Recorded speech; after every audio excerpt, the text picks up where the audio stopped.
머릿속으로 그림이 그려지십니까? 하나님 믿는 유다 백성들이 사방에서 예배하기 위해서 성전에 몰려들었습니다. 아마도 유대인들이 지키는 3대 절기 중에 하나가 아니겠는가 이렇게 생각이 듭니다. 그때가 되면 사방에 있는 유대 백성들이 예배하기 위해서 예루살렘으로 모여듭니다. 그때 선지자가 하나님께 받은 말씀을 그들에게 전하죠. 요즘도 그렇지만 이 당시에도 찬양대도 있고 또 그들이 드리는 제물도 있고 또 11조나 헌금도 드리고 이렇게 제사장과 선지자들이 그들을 위해서 하나님께 예배하고 제사하고 또 하나님의 말씀을 전달하는 그런 예배가 진행이 되어집니다. 오늘 우리가 드리는 예배와 크게 차이가 없다 하는 생각이 들 겁니다.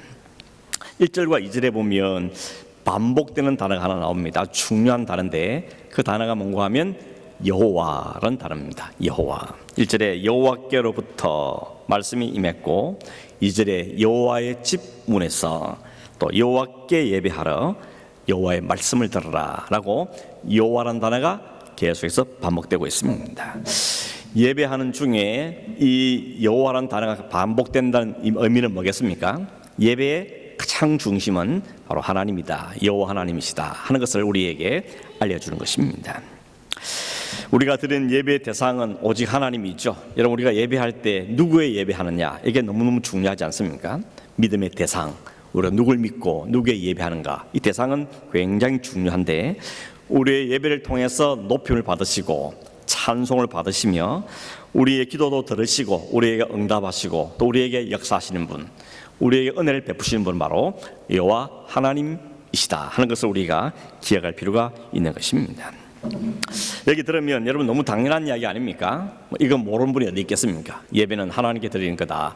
예배의 중심이 하나님이라는 것은 누구나 다 알고 있는 사실입니다. 근데 그렇지만 그럼에도 불구하고 우리가 조금만 집중하지 않으면 이 사실 잊어버릴 때가 참 많다는 것도 사실이라는 것입니다. 별로 생각 없이 그냥 습관을 따라 예배하게 되면 그런 일을 겪게 되는 것이죠. 이런 습관이라는 것은 중요한 겁니다. 필요하죠. 그런데 너무 습관적으로 반복하면 그것이 의미 없는 것이 될 가능성이 많죠. 또 예배하러 오기는 왔는데 그냥 멍 때리다가 가는 경우도 생기는 것입니다. 별 생각이 없다 보니까 아무 생각 없이 앉아 있으니까 그냥 멍하니 있다가 가게 되는 일도 생긴다는 것입니다. 그래서 예수님이 예배할 때 어떻게 알았습니까? 영과 진리로 예배해야 된다라고 말씀하십니다. 성령이 이끄시는 예배가 되어야 되고 또 진리신 주님을 중심으로 드리는 예배가 된다는 것을 주님께서 강조한 걸 볼 수 있는 것입니다. 또 한편 예배할 때 자칫 우리가 신경을 못 쓰면 앞에 나와 있는 사람들이 자꾸 주목을 받는 경향도 생기게 되죠. 그래서 앞에 있는 사람의 옷차림이나 혹은 하는 태도나 이런 것들이 눈에 들어오기 때문에 거기에 신경이 쓰이는 경향도 생기죠. 그래서 앞에 서는 분이 참 조심스럽습니다. 그래서 찬양팀이라든지 기도를 하신 분이라든지 혹은 헌금을 봉헌하신 분이라든지 또 설교를 하는 사람인지 이런 사람들이 모습 상당히 중요한 보기도 하는 것입니다. 어떤 사람은 그 모습이 감동이 되기도 하고 어떤 사람은 비난이 되기도 하죠. 어떻게 저렇게 하는가 이렇게 비난되기도 하는 것입니다. 아무튼 여러분, 예배 중에 우리의 시선을 하나님께를 잘 고정하는 훈련을 잘 해야 되는 것입니다. 시선을 다른 사람 어느 정도 빼앗기지 않도록 훈련하는 게 필요한 것입니다. 옛날에 한국 교회 대부분은 이렇게 강단에 있으면 강단에 이 강대상이 있고 뒤에 의자가 이렇게 나와 있었죠. 그 의자에 주로 사회하시는 분, 기도하시는 분, 설교하시는 분 이런 순서 맡은 분이 주로 뒤에 앉습니다. 근데 그때 참 제가 어릴 때도 마음이 좀 안 드는가 하면 왜 저기 계속 앉아 있냐, 순서 끝나서 내려오시지 이런 마음이 좀 들었었습니다. 사회를 보고 사람 어쩔 수 없긴 하지만 기도하고 나면 또 내려가고 이러면 좋겠는데 계속 앉아서 마치 우리가 저 사람한테 예배하는 것처럼 이런 어릴 때 착각을 했던 경험이 생겼던 것입니다. 여러분, 우리 모두가 하나님께 온전한 예배자로 나오는 게 참 중요하다는 생각을 하면 할수록 강조할 수밖에 없습니다. 저도 그렇습니다. 저도 목사이긴 하지만 한 사람의 예배자로서 주일 예배에 참여하는 훈련을 계속해서 하고 있는 것입니다. 그래서 가능하면 좀 일찍 와서 조용히 오늘 예배를 위해서 묵상하고 기도하고 그렇게 하는 분들이 계시는데 그런 모습 참 보기에 너무너무 귀해 보입니다. 찬양한 시간에도 이렇게 위에 딱 앉아 있는 게 아니고 밑에 가서 같이 한 성도 한 사람으로서 마음을 다해서 전심을 다해서 가사에 집중하고 가사를 묵상하면서 은혜 받는 시간이 너무 소중한 시간입니다. 저 개인적으로도 그렇게 하려고 애를 많이 씁니다. 그래야 마음이 내가 은혜가 있고 충만해야 또 말씀을 전할 때도 평안한 마음으로 전할 수 있는데, 그렇지 않으면 그렇지 못한 상황이 생기게 되는 것입니다.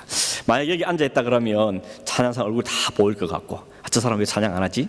저 사람이 입을 옴짝거리지? 막 온갖 생각이 들면서 제가 만약 은혜가 안 되고 예배자가 안 될 가능성이 참 많은 것입니다. 그래서 밑에 앉아있는 게 훨씬 좋다 생각이 들고, 또 기도할 때도 그렇죠. 한 사람의 성도로서 대표하는 기도를 같이 하면서 좀 기도가 마음에 와닿을 때마다 아멘이 절로 나오고, 이렇게 참 조목조목 기도할 때 보면 참 마음이 감사하고 또 하나님께 기도하는 마음을 갖게 되는 것입니다. 그러다가 제 순서가 되면 나와서 하나님의 말씀을 전하고 열심을 다해서 전하고 최선을 다해서 전하는 그런 한 사람의 예배자로 서는 게 중요하다는 생각을 하게 되는 것입니다. 우리가 종종 이런 말도 하죠. 오늘 참 예배 은혜스러웠다. 오늘 찬양이 너무 좋았다. 말씀이 은혜가 됐다. 또 오늘 기도가 어떻게 그렇게 내 마음을 그렇게 잘 알 수 있는가, 이런 감동을 받고 그걸 갖고 우리는 은혜 받았다라고 말하기도 합니다. 그런 말 들으면 참 기분이 좋죠. 또 위로도 되고 격려도 되고 힘이 됩니다. 근데 한 가지 오해할 부분이 있습니다. 자칫하면 은혜 받았다는 것이 내 감정에 의해서 내 감정이 좀 이렇게 건드려주면 은혜 받았다, 내가 듣고 싶은 이야기 들으면 오늘 은혜 받았다, 이렇게 오해할 가능성이 있다는 것도 우리는 기억할 필요가 있습니다. 왜냐, 이 말씀 왜 드리는가 하면 예배는 하나님께만 드려지는 것이고 하나님이 영광을 받으신 것이 예배라면 우리의 감정이나 우리의 느낌이 너무 좌지우하는 것은 옳지 않다는 생각을 하기 때문에 그렇습니다. 물론 하나님 우리에게 은혜를 주셔가지고 감동도 주시고 때로는 눈물도 나오게 하시고 또 마음에 결단하게 하시는 그런 은혜도 우리 있긴 하지만, 이 모든 것이 다 하나님께 영광이 돼야 되는 것이지, 저분의 설교 때문에 혹은 저분의 기도 때문에 혹은 저분의 찬양인도 때문에 우리가 은혜 받고 안 받고 거기에 좌우되는 것은 옳은 태도가 아니라는 생각을 하게 되는 것입니다. 어떤 목사님이 예배를 통해서 말하면서 어떤 예배가 잘 드린 예배냐, 어떻게 하면 오늘 예배 성공했다 할 수 있냐면 이렇게 정의를 한 걸 들었습니다. 예배를 통해서 내 생각이 하나님의 생각과 관점으로 바뀌게 됐다면 그분은 그날 예배를 성공한 거다, 이렇게 지적을 하는데 제가 마음이 참 동의가 됐습니다. 내가 어떤 마음으로 왔든지 어떤 상황에 왔든지 어떤 환경에 왔든지 간에 예배를 드리면서 찬양하고 기도하고 말씀을 듣고 하면서 내 모든 생각들이 점점 내려앉고 주님의 생각이, 주님의 관점이, 주님이 기뻐하시는 게 우리 마음이 잘 고정된다면 그 사람은 진짜 예배 잘 드리고 가는 사람인 것입니다. 어떤 마음으로 왔든지 우리 어떤 환경에 왔든지 주님이 다 아시기 때문에 그 우리의 마음을 주님이 다 어루만져 주셔서 우리 마음의 원망과 불평과 근심과 염려를 다 내려놓고 주님이 채우신 은혜와 감사로 충만해서 가면 그게 바로 예배하는 자, 예배자의 삶이다 하는 것을 볼 수가 있다는 것입니다. 우리의 생각이 하나님의 생각으로 바꾸어지는 데는 따라오는 현상이 하나 있습니다. 그게 뭔가 하면 일단 내 마음이 좀 아픕니다.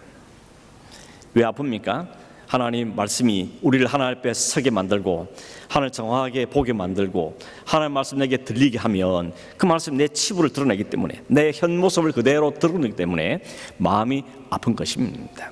예를 들면 수술을 해보면 어떻습니까? 수술할 때 요즘 마취가 워낙 잘하니까 앞 통증도 없이 수술을 하지만 사실은 이 메스가, 칼이 내 안에 들어갔다 나갔다는 것은 상처를 남기는 것이지 않습니까? 이게 사실 아픈 거거든요. 그런데 하나님께서는 하나님 말씀이 검이다, 칼이라고 말하지 않습니까? 말씀이 우리 안에 깊숙이 들어오면, 그래서 우리 안에는 욕망과 탐욕과 우리 인간의 생각들 다 잘라 적어내고 그 안에 주의 말씀으로 주의 은혜로 채워가면 우리의 수술이 나기 때문에 아픈 게 당연한 것입니다. 아픔이 우리에게 있다는 것이죠. 그러나 여러분, 그 아픔이 있어야 그 치료가 되어져야, 그래야 그 사람이 낫게 되는 것이지 그냥 내버려 두면 곤란한 것이죠. 그렇기 때문에 오늘 우리의 예배 가운데 이런 일들이 우리 안에 일어난다면 그분은 진짜 예배에 성공한 사람이다, 그렇게 말할 수가 있을 것입니다. 당장 내게 그런 일이 안 일어나면 어떡하냐 이렇게 생각하는 분 계십니까? 너무 걱정하거나 너무 절망할 필요는 없습니다. 왜냐하면 이 일을 하신 분은 하나님이 하시기 때문에, 그리고 그 시간과 타이밍도 하나님이 정하십니다. 오늘은 별로 은혜 못 받았는데 다음에 은혜 받을 수 있는 것이고, 아니면 1년, 2년 동안 은혜 못 받았는데, 아니 또 한순간에 하나님 우리에게 은혜를 베푸셔서 우리의 생각을 바꾸어내시고 하나님의 생각을 품게하는 역사들 오늘 우리에게 일으킬 일들이 일어난다는 것입니다. 그런 우리 주변에 얼마든지 볼 수 있는 현상이죠. 오늘 1절에 보면 여호와께로부터 예레미야에게 말씀이 임했다, 이렇게 시작을 하고 있습니다. 예레미야가 자기 말 한 게 아니고 하나님께로부터 임한 말씀, 하나님께서 받은 말씀을 전했다, 이렇게 이야기하고 있습니다. 그것도 너무 당연한 이야기죠. 선지자가 하나님께 받은 말씀을 전해야지 오만 소리 하면 되겠습니까? 너무 당연한 이야기입니다. 그런데 그 당연한 일이 되지 않는 경우도 있다는 것을 성경 우리에게 이야기해 주고 있습니다. 옛날도 그렇고 오늘날도 마찬가지입니다. 하나님께 받은 말씀 아닌 것을 전하는 경우가 있다는 것입니다. 옛날이 많겠습니까? 지금이 많겠습니까? 이 예레미야 시대 보니까 이 예레미야 외에는 대부분의 선지자가 다 거짓된 선지자였다고 성경은 말씀하고 있습니다. 하나님께 받지 않은 것을 말한 것을 가르쳐서 성경은 거짓된 선지자다, 혹은 거짓된 교사라고 말하는데 너무 많은 사람이 그렇게 하더라는 것입니다. 왜 그럴까요? 왜 하나님께 받은 말씀을 전하라고 선지자를 세워놨는데 그 선지자가 하나님 말씀을 안 전하고 다른 이야기를 할까요? 저는 곰곰이 한번 제가 그런 역할이니까 곰곰이 생각해 봤는데 한 두 가지 정도 이유가 있다고 생각이 들었습니다. 하나는 뭔가 하면 선지자 자기 문제인 것이죠. 자기 자신의 문제입니다. 어떤 문제입니까? 하나님께 말씀을 못 받으니까 전달할 말이 없는 것입니다. 뭘 말씀을 받아야 말씀을 전할 텐데 받은 말씀이 없으니까 그 말을 할 수 없는 거죠. 그러니 그냥 딴 이야기를 하게 된다는 것입니다. 또 하나 이거 뭔가 하면 백성들에게도 문제가 있다는 겁니다. 무슨 문제인가 하면 듣고 싶은 이야기만 들려달라는 것입니다. 그런 이야기를 하지 말고, 그런 죄 이야기 하지 말고, 심판 멸망 그런 이야기를 하지 말고 잘 되는 이야기, 복 받는 이야기 그 얘기만 해달라고 자꾸만 백성들이 요구하니까, 압박을 주니까 선지자들도 그 백성들에게 맞추어야만 살 것 같으니까 자기는 하나님 받은 말씀을 전하는 것이 아니고 사람이 듣고 싶어하는 이야기를 하게 되는 경우가 생긴다는 것입니다. 오늘날도 마찬가지겠다 한 생각이 들고, 그래서 이 말씀을 전하는 자들이 정신을 바짝 차리지 않으면 참 이렇게 거짓된 가르침과 거짓된 교사 역할을 할 수밖에 없다는 것을 생각이 되는 것입니다. 근데 여러분, 예레미야가 여호와께 받은 말씀이 어떤 말씀이고 하면 쉬운 말씀이 아니었습니다. 전하는 사람도 힘겹고 받는 사람도 마음이 힘든 그런 메시지를 받은 것입니다. 그 메시지가 오늘 3절에 있는데 3절 말씀 제가 다시 읽어드리면 이렇습니다. 만군의 여호와 이스라엘 하나님께서 이와 같이 말씀하시되 너희 길과 행위를 바르게 하라. 그리하면 내가 너희로 이곳에 살게 하리라. 너희 길과 행위를 바르게 하라. 이게 예레미야 설교의 주제입니다. 오늘 제가 이 설교 제목을 그대로 옮겨서 너희 길과 행위를 바르게 하라 하는 것을 설교 제목으로 정했습니다.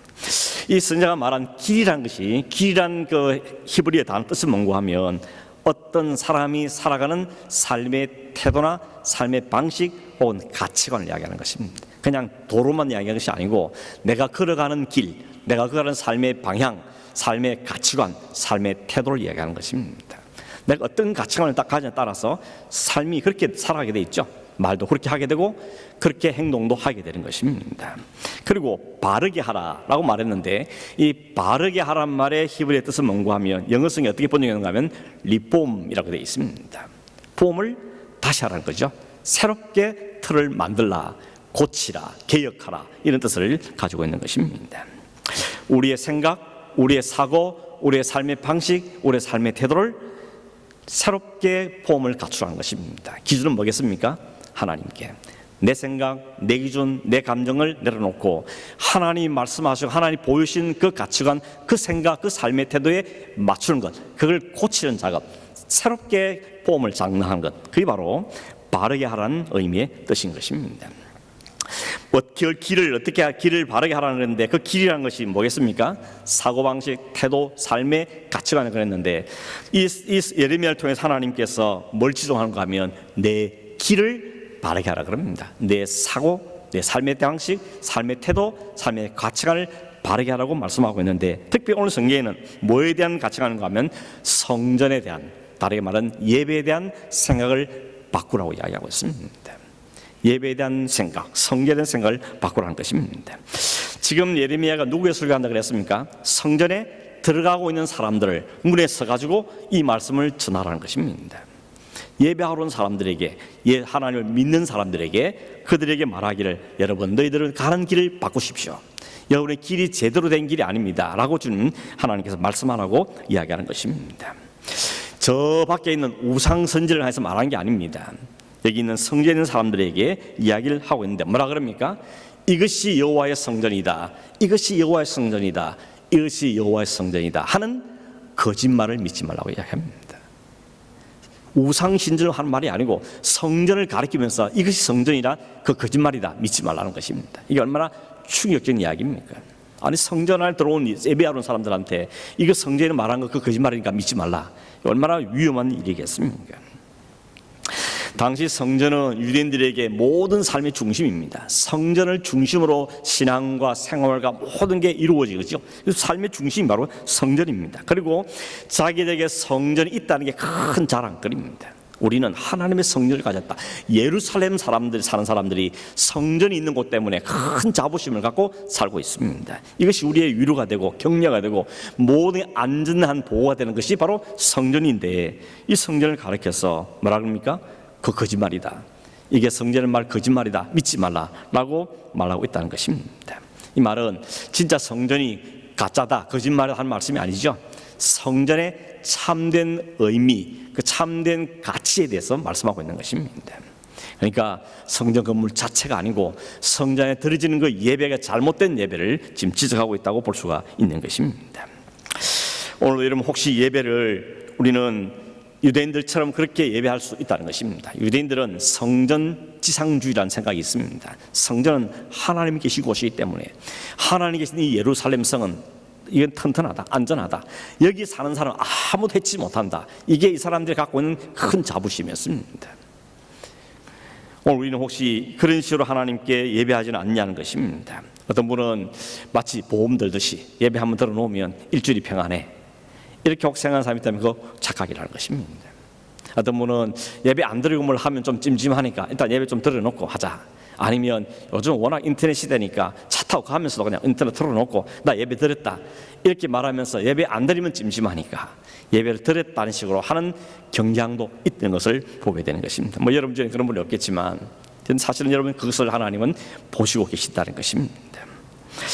그래서 하나님께 예레미야한테 뭐라 그럽니까? 너희들이 그렇게 신주탄처럼 모시는 그 성전 반드시 파괴될 거다, 반드시 멸망할 거라는 겁니다. 왜냐하면 성전이 성전답지 못하기 때문에. 다시 말하면 예배가 예배답지 못하면 하나님 그는 패하신다고 말씀하고 있는 것입니다. 하나님 눈에 보이는 게 중요한 것이 아니고 결국 하나님 앞에 우리의 태도, 우리의 삶의 자세가 중요한 것을 우리에게 말씀하고 있는 것이죠. 그래서 너희 가는 길을 점검해보고 그 길을 새롭게 해야 된다, 너희 사고방식을 바꾸고 성전에 대한 개념을 새롭게 하고 하나님에 대한 믿음의 태도를 바르게 해야 될 것을 말씀하고 있는 것이죠. 또 하나가 뭔가 하면 너희 행위를 바르게 하라는 것이죠. 행위, 액션이죠. 실제로 행동하는 것, 말로 하는 것 말고 그냥 와서 폼 잡는 거 말고 실제 너희 일상에 사는 삶, 그 문제를 하나님께서 언급을 하고 계시는 것입니다. 5절 6절에 보면 그게 어떤 건지를 정확하게 구체적으로 말씀하고 있는데 제가 읽어드리면, 너희가 만일 길과 행위를 참으로 바르게 하여 이웃들 사이에 정의를 행하며 이방인과 고아와 과부를 압제하지 아니하며 무지한 자의 피를 이곳에서 흘리지 아니하며 다른 신들 뒤를 따라 화를 자초하지 아니하는 것, 그게 바로 지적하고 있는 말씀이라는 것입니다. 이웃들 사이에 정의롭게 하라는 겁니다. 교회 안에만 정의로운 게 아니고 일상의 삶에서도 정의롭게 행동하고 말하고 결정하라는 것입니다. 특별히 뭐 재판할 때 여러분 돈 있는 사람, 권리 있는 사람, 줄 있는 사람, 이런 사람이 혜택을 주고 그렇지 못한 사람은 손해보고 그런 식의 빗나간 정의 말고 정말 하나님 앞에서 또는 우리 모든 것이 공의롭게 바르게 이루어진다는 것을 이야기하는 것이죠. 두 번째는 뭡니까? 고아와 과부와 그리고 이방인을 압제하지 말라는 겁니다. 이 대표적인 세 사람은 대표적인 그 당시의 사회적 약자입니다. 힘이 없고 백도 없고 가진 것도 없고 그래서 누군가의 도움이 없으면 살아가기 어려운 사람, 그런 사람들 압제하지 말라는 것입니다. 네가 좀 힘 좀 있다고, 네가 좀 돈 좀 있다고, 권력 좀 있다고 없는 사람을 무시하거나 그렇게 살지 말라는 것이죠. 세 번째는 무지한 자의 피를 흘리지 말라는 것입니다. 애매한 사람, 애매한 피를 펴지 않도록 엄매하고 그 사람들 고난을 맞추고 그런 일을 하지 말라는 것이죠. 예레미야 지금 당하고 있지 않습니까? 네 번째가 바로 다른 신들을 따르지 말라고 이야기하고 있습니다. 사실 이것들은 성전 안에서 이루어진 일이 아니고 성전 바깥에서 일상의 삶에서 이루어진 일인 것이죠. 성전 안에서는 제사하고 예배하고 헌금하고 봉사하고 섬기면 이 예배 안에서 이루어진 일이라면, 성전 바깥에서는 일상의 삶에서 이웃과 교제하고 장사하고 일하고 사업을 하고 일을 할 때 정의를 행하고 약한 자를 압제하지 말고, 그리고 이웃을 돌아보며 무지한 자를 억울하게 만들지 말고 다른 신을 쫓지 말고 그 삶을 살 것을 말씀하고 있는 것입니다. 이걸 정리하면 뭡니까? 우리가 모여있는 이 예배도 너무 그러하고 소중한 예배이고, 예배가 끝나고 일상의 삶에 가서 일상의 삶의 그 태도도 중요하다는 사실을 이야기하죠. 그래서 흔히 말하기를 바깥에서 드리는 그 예배를 삶의 예배다, 이렇게 표현하는 것입니다. 오늘 10절에 보면 일상의 삶에서 저지른 온갖 악행들 다 감추어 놓고, 그렇게 성전 안에 와서 제사했던 하나님 백성들이 나는 우리 의무를 다했다, 오늘 제사 드렸다, 오늘 제물을 드렸다, 이것을 가지고 의무를 다했으니 우리는 구원받은 게 당연하다라고 말한 자들 향해서 하나님께서는 그건 가정한 일이다라고 지적하고 있는 것입니다. 하나님 보시기에 그건 가정한 일이라고 말한다는 것입니다. 사람들은 모르죠. 어떻게 살았는지 모르고 어떻게 사는지 모르지만, 그러나 하나님은 보고 알고 계시기 때문에 너희들이 오늘 드려 모이는 예배, 공적인 예배와 내 삶에 드리는 예배 균형을 잘 맞추라고 이야기하고 있는 것입니다. 이것이 예배 드리러 오는 사람들에게 지금 하고 있는 이야기라는 겁니다. 바깥 사람들이 하는 이야기가 아니고 지금 예배 드리겠다 와 있는 사람들에게 자기의 믿음과 자기의 신앙 행위를 잘 점검해보고 바르고 틀린 부분이 있으면 그것을 고치고 새롭게 된다는 것을 주님께서, 하나님께서 말씀하고 계시는 것입니다. 하나님 명령을 주신 다음에 명령만 주시지 않고 약속도 함께 주십니다. 성경에 보면 항상 하나님은 명령만 주신 하나님이고 반드시 그에 대한 약속도 주시는 하나님이십니다. 어떤 약 주셨습니까? 성경에 보니까 뭐라 그랬습니까? 그리하면, 이 모든 대로 하면 내가 너희로 이곳에서 살게 하겠다라고 말합니다. 이곳은 어디입니까? 성전이 있는 곳을 말하죠. 성전이 있는 예루살렘, 성전이 있는 이 가나안 땅, 이것을 이야기하는 것입니다. 이곳에 이 말씀대로 살고 이 자신을 기억하고 자신을 돌보며 이 말씀을 지킬 때 너희 가는 길과 너희 가는 행위를 잘 바르게 나갈 때 여기서 평안에 살겠다는 것입니다. 이 말은 뭡니까? 그렇게 안 살면 어떻게 된다는 겁니까? 쫓아낸다는 것입니다. 여기 살지 못하게 한다고 이야기하는 것입니다. 여러분 부담이 되십니까? 혹 절망이 되는 생각은 없습니까? 그러나 여러분 조심할, 우리 기회에서 뭔가 하면 하나님 우리에게 완벽한 삶을 요구하는 건 아닙니다. 100% 잘 살고 와야지, 그래 내가 인정하지, 그렇지 않으면 내가 내친다, 그렇게 말하시는 하나님은 아니라는 것입니다. 하나님 보시는 것은 우리의 삶의 방향이 어디로 가 있는가 하는 것을 따지십니다. 내 삶의 방향성이 하나님께로 되어 있는가, 그 삶을 가기를 하는데 우리의 힘이 약하고 우리 모습이 부족해서 실수도 하고 또 잘못도 하지만, 그러나 적어도 우리의 마음 방향만은 하나님의 영광을 위해서 주님을 기뻐하는 그 삶을 살겠다는 그 마음의 태도가 우리에게 있느냐는 게 중요한 것입니다. 그럼에도 불구하고 우리는 실수하고 많지 않습니까? 그래서 하나님 우리에게 마신 장치가 뭔가 하면 제사를 드리는 것입니다. 구약시대는 제사고 오늘 신약시대는 예배인 것이죠. 허물 많은 사람들이 허물도 전혀 없이 완벽하게 산 다음에 하나님께 예배 온 사람은 없습니다. 그래서 올 때마다 뭐 합니까? 제물을 들고 와서 제사 앞에 내놓으면서 나의 모든 죄와 허물들을 용서해 주십시오 라고 고백하고, 그러면 그 제물이 소나 뭐 염소, 양 위에다가 자기 손을 얹지요. 이게 뭡니까? 내 모든 허물과 죄가 이 모든 짐승에 다 옮아간다는 것입니다. 그럼 제사장이 그걸 죽이죠. 피를 흘리는 것입니다. 그때 제사장이 선언했죠. 당신의 죄가 하나님의 다 용서를 받았습니다. 이게 제사가 갖는 중요한 의미입니다. 오늘 우리도 예배도 마찬가지죠. 예배에 와서 하나님, 내가 한 주간 동안에 감사한 것도 참 많지만 하나님 앞에 잘못 본 것도 있고 혹은 내가 모르는 사이에 지은 것도 있지 않겠습니까? 하나님 예수 그리스도 이름으로 용서해 주십시오 라고 우리가 예수 그리스도 십자가에 흘리는 그 피의 공로로 우리가 주님을 고백할 때 하나님이 우리에게 네 죄는 사해졌다, 네 죄는 이제 없어졌다 라고 우리에게 선언해 주시는 것이 예배가 갖고 있는 중요한 의미의 요소인 것입니다. 그러니 예배 때마다 우리는 하나님을 찬양하고 우리의 죄를 고백하고 용서를 받고 또 하나님 은혜를 입고 위로를 받고 또 다시 나가 사는 것입니다. 이 삶이 계속 반복되면서 우리의 방향은 더 선명해지고 하나님을 향한 삶을 향해서 달려가는 그 삶을 사는 것이 바로 성도의 삶에서 우리에게 말씀해 주고 있는 것입니다. 하나님은 명령하십니다. 약속도 주십니다. 장치까지 마련해 주십니다. 그런데 문제는 뭐였습니까? 이스라엘 백성이 그 하나님의 말씀을 안 들었다는 것입니다. 듣지를 않더라는 것입니다. 13절에 보니까 하나님께서는 내가 새벽부터 부지런히 말하여도 듣지 아니하였고 너희를 불러도 대답하지 아니하였다고 아주 안타까운 마음으로 말씀하고 있습니다. 새벽부터 불렀는데 너희 이름을 부르고 불렀는데 대답을 안 하더라. 등을 내게 돌리더라 라고 하나님께서는 말씀하고 있는 것입니다. 여러분, 자녀가 부모가 부르는데 대답도 안 하고 문 쾅 닫아버리고 들어가 보면 부모의 가슴에 못을 박는 거죠. 대답도 않고 말이야. 귀를 막고. 그럼 얼마나 기분 나쁘겠습니까? 요즘 한국에는 이 교권이 땅에 떨어졌다고 학생들이 선생을 막 폭행하고 막 하여튼 선생 할 노릇이 못 된다고 이러면서 그냥 포기한 사람이 점점 많아진다 그랬죠. 한국만 그런 줄 알았더니 이 시드니 땅도 그렇다는 이야기를 듣습니다.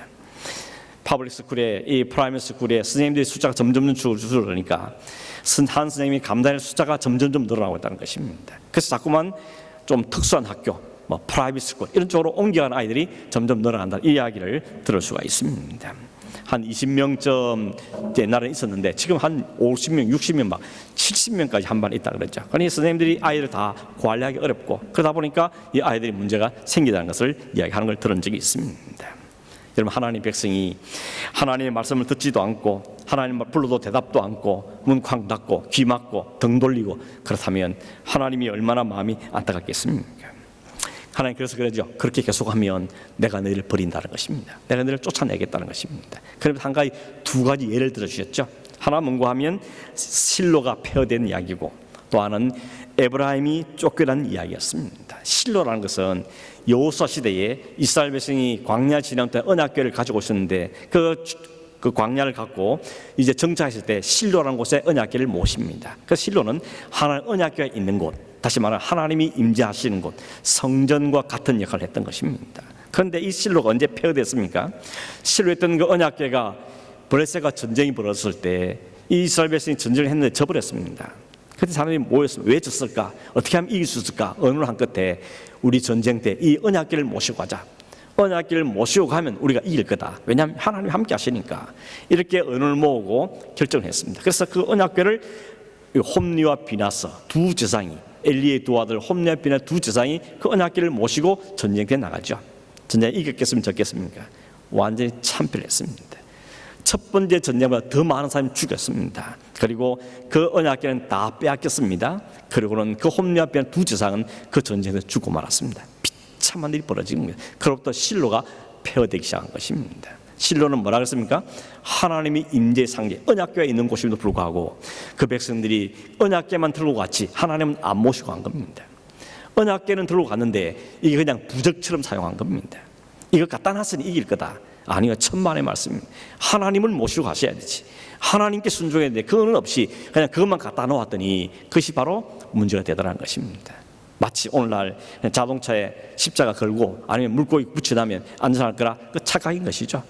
오해인 것입니다. 마찬가지인 것이죠. 이런 일이 벌어졌다는 것입니다. 하나님께 말씀하니 그거죠. 실로가 여호와의 궤가 간 곳이 그 실로도 폐허가 되지 않느냐, 그 역사를 기억하라는 것입니다. 두 번째가 에브라임의 멸망인데 에브라임이라는 것은 북쪽 이스라엘 10지파의 대표되는 지파가 에브라임입니다. 남북이 나눴을 때 그 에브라임 지파가 대표 지파인데 여기 말하는 에브라임 지파가 쫓겼다는 것은 북쪽 이스라엘 나라가 망한 이야기를 하는 것입니다. 지금 이 말씀할 때는 그 이유거든요.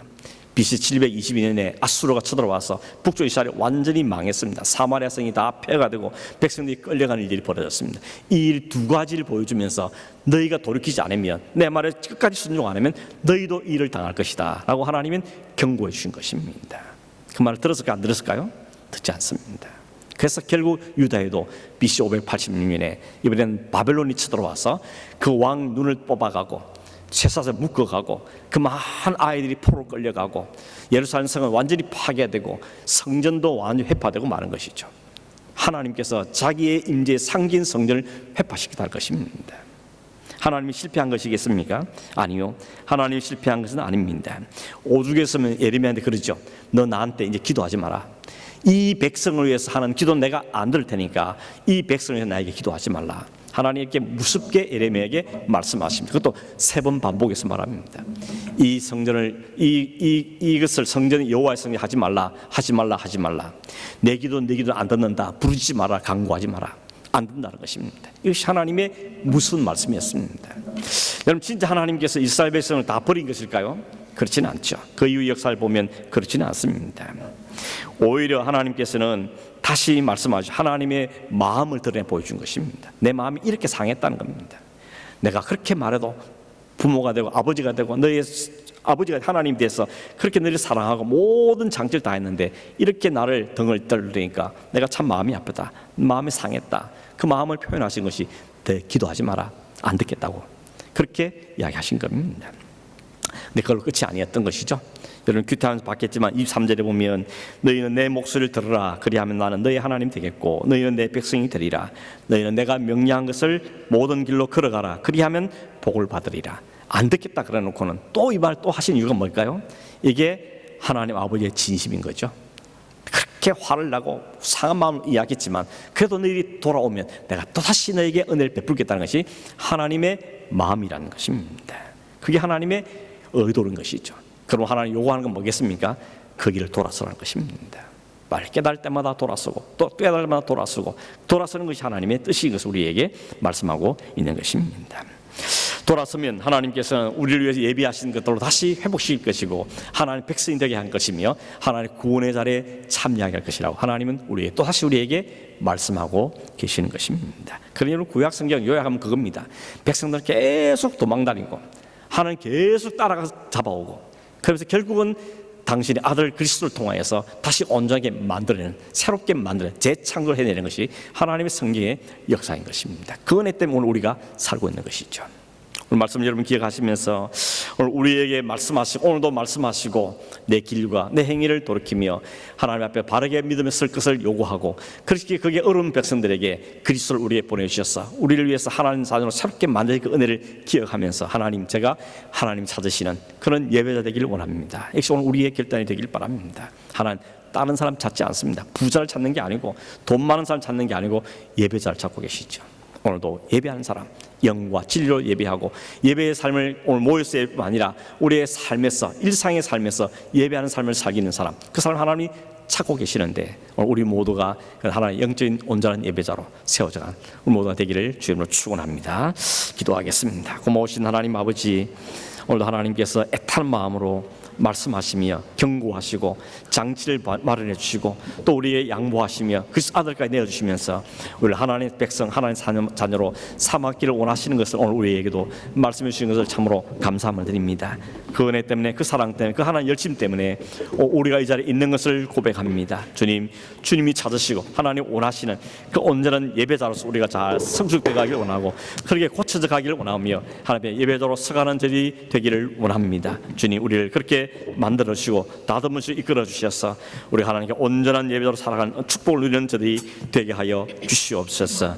그러하신 예수님의 이름으로 기도하옵나이다. 아멘. 우리 함께 찬양하겠습니다. 삶의 예배 찬양하겠습니다.